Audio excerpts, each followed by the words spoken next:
ശബരിമല സ്വർണ്ണക്കവർച്ച കേസിൽ അറസ്റ്റിലായ ശബരിമല തന്ത്രി കണ്ഠരര് രാജീവരെ റിമാൻഡിൽ 14 ദിവസത്തേക്ക് റിമാൻഡ് ചെയ്തു. കേസിൽ 13ാം പ്രതിയാണ് തന്ത്രി ആചാര ലംഘനത്തിന് കൂട്ടുനിന്നു. താന്ത്രിക വിധികൾ പാലിക്കാതെയാണ് ഉണ്ണികൃഷ്ണൻ പൊറ്റിക്ക് സ്വർണ്ണപ്പാളികൾ കൈമാറിയതെന്നും SITയുടെ കണ്ടെത്തൽ. ആന്റണി ജിസ്റ്റോർ ചേരുന്നു വിവരങ്ങളുമായി. ആന്റണി, ഈ തന്ത്രി കണ്ഠരര് രാജീവരുടെ പങ്കിനെക്കുറിച്ച് മണിക്കൂറുകൾക്ക് മുമ്പാണ് നമ്മൾ അറിഞ്ഞത്.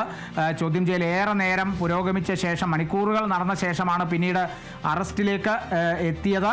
അറസ്റ്റിന് ശേഷം വിജിലൻസ് കോടതിയിൽ എത്തിച്ച ആ സമയത്തെ അവിടെ സമർപ്പിച്ച റിമാൻഡ് റിപ്പോർട്ടിലെ വിവരങ്ങൾ പോലും നമ്മൾ കണ്ട് ഞെട്ടിയതാണ്. അതിലധികം താന്ത്രിക വിധി പോലും പാലിക്കാതെയുള്ള ചില പരാമർശങ്ങളൊക്കെ ആ വിധിയിലുണ്ട്. ഇപ്പോൾ കസ്റ്റഡി അപേക്ഷ നൽകുമെന്നുള്ള സൂചനകൾ ലഭിച്ചിരുന്നു, പക്ഷേ റിമാൻഡിലായിരിക്കുന്നു. എന്തൊക്കെയാണ് വിവരങ്ങൾ ആന്റണി?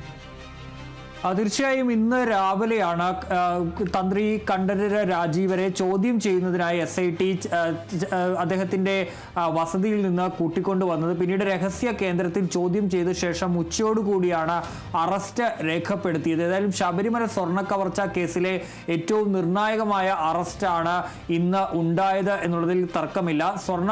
ശബരിമലയിലെ ശ്രീകോവിലിലെ കട്ടിളപ്പടിയിലെ സ്വർണ്ണപ്പാളി കേസിൽ 13ാം പ്രതിയായാണിപ്പോൾ ഈ കണ്ഠരര് രാജീവരെ അറസ്റ്റ് ചെയ്തിരിക്കുന്നത്, 13ാം പ്രതിയായി ഉൾപ്പെടുത്തിയിരിക്കുന്നത്. ഏതായാലും അറസ്റ്റിന് പിന്നാലെ അദ്ദേഹത്തെ വൈദ്യപരിശോധനയ്ക്ക് കൊണ്ടുപോയി. അതിനുശേഷമാണ് കൊല്ലം വിജിലൻസ് കോടതിയിൽ ഹാജരാക്കിയത്. ഏതായാലും കൊല്ലം വിജിലൻസ് കോടതി 14 ദിവസത്തേക്ക് ഇപ്പോൾ തന്ത്രിയെ റിമാൻഡ് ചെയ്തിരിക്കുകയാണ്. അദ്ദേഹം ജാമ്യാപേക്ഷയും സമർപ്പിച്ചിട്ടുണ്ട്. അത് ചൊവ്വാഴ്ച പരിഗണിക്കാനായി കോടതി മാറ്റിയിട്ടുണ്ട്. ഏതായാലും കസ്റ്റഡി അപേക്ഷ നൽകുമെന്നുള്ള സൂചനകൾ ഉണ്ടായിരുന്നെങ്കിലും ഇന്ന് കസ്റ്റഡി അപേക്ഷ നൽകിയിട്ടില്ല. ഏതായാലും ഇപ്പോൾ തന്ത്രിയെ തിരുവനന്തപുരം സബ് ജയിലിലേക്ക് മാറ്റുകയും ചെയ്തിട്ടുണ്ട്. ഇനിയിപ്പോൾ അടുത്ത നീക്കത്തിന്റെ ഭാഗമായി ഒരുപക്ഷെ അടുത്ത ദിവസങ്ങളിൽ തന്നെ അന്വേഷണ സംഘം കസ്റ്റഡി അപേക്ഷ നൽകും. ഏതായാലും ചൊവ്വാഴ്ച തന്ത്രിയുടെ ജാമ്യാപേക്ഷ പരിഗണിക്കാനായി ഇപ്പോൾ മാറ്റിയിട്ടുണ്ട്. ഏതായാലും ഈ തന്ത്രിക്ക് ഈ ഉണ്ണികൃഷ്ണൻ പോറ്റി ഈ ശബരിമല സ്വർണ്ണക്കവർച്ച കേസിൽ ബന്ധമുണ്ട് എന്നുള്ളതാണ്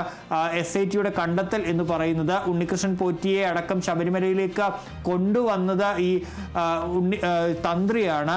മാത്രമല്ല ഇയാളെ ഒരിക്കൽ ഈ ശബരിമലയിൽ നിന്ന് പുറത്താക്കിയതാണ്. എന്നിട്ടും വീണ്ടും സ്പോൺസറായി ഈ ശബരിമലയിലേക്ക് എത്താൻ ഉണ്ണികൃഷ്ണൻ പോറ്റിക്ക് വഴിയൊരുക്കിയത് തന്ത്രിയാണ് എന്നുള്ളതാണ് SITയുടെ കണ്ടെത്തൽ എന്ന് പറയുന്നത്. മാത്രമല്ല ഈ കവർച്ചയെക്കുറിച്ച് തന്ത്രി എല്ലാം അറിഞ്ഞിരുന്നു.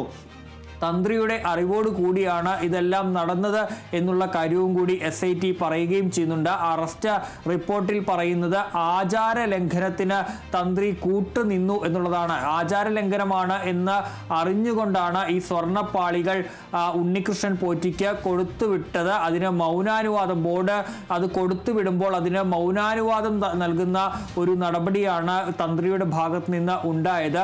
ബോർഡിനെ തടയാനോ അതുമായി ബന്ധപ്പെട്ട ലംഘനം തടയാനോ ഈ തന്ത്രിയുടെ ഭാഗത്ത് നിന്ന് നടപടി ഉണ്ടായില്ല. അദ്ദേഹം അത് മൗനാനുവാദം നൽകി കൊടുക്കുകയാണ് ചെയ്തത്. ഒരു തരത്തിലും ബോർഡിനെ തടഞ്ഞില്ല എന്നതടക്കമുള്ള കാര്യങ്ങൾ ഈ അറസ്റ്റ് റിപ്പോർട്ടിലുണ്ട്.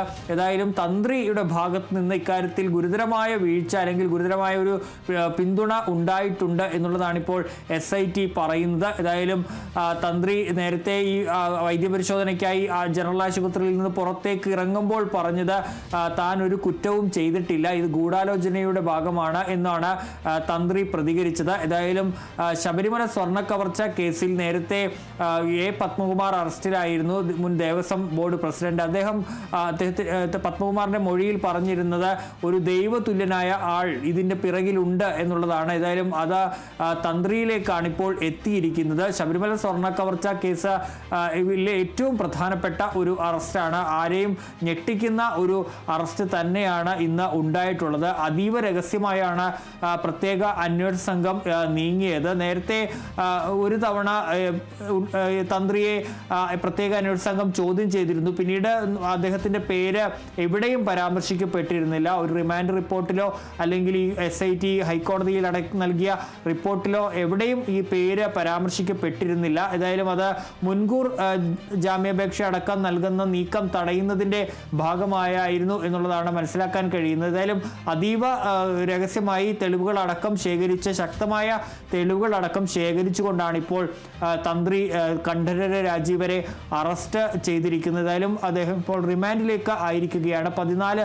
ദിവസത്തേക്കാണ് തന്ത്രിയെ റിമാൻഡ് ചെയ്തിരിക്കുന്നത്. ചൊവ്വാഴ്ച തന്ത്രിയുടെ ജാമ്യാപേക്ഷ കൊല്ലം വിജിലൻസ് കോടതി പരിഗണിക്കുകയും ചെയ്യും.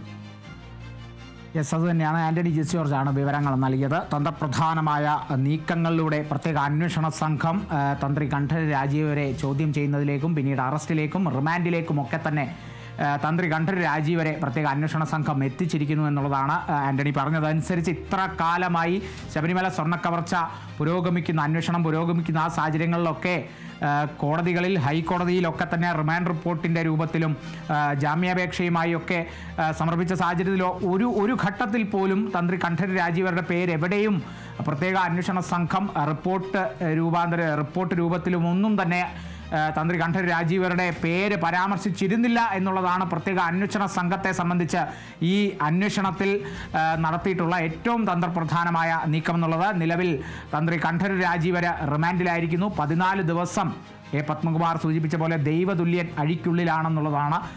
കസ്റ്റഡി അപേക്ഷ ഇന്ന് പ്രത്യേക അന്വേഷണ സംഘം നൽകുമെന്നുള്ള വിവരങ്ങളാണ് ലഭിച്ചിരുന്നത്. അതിനുശേഷം കസ്റ്റഡിയിലേക്കായിരിക്കുമെന്നുള്ള സൂചനകളാണ് ലഭിച്ചിരുന്നത്. എന്തായാലും ഇന്ന് കസ്റ്റഡി അപേക്ഷ നൽകിയിട്ടില്ല.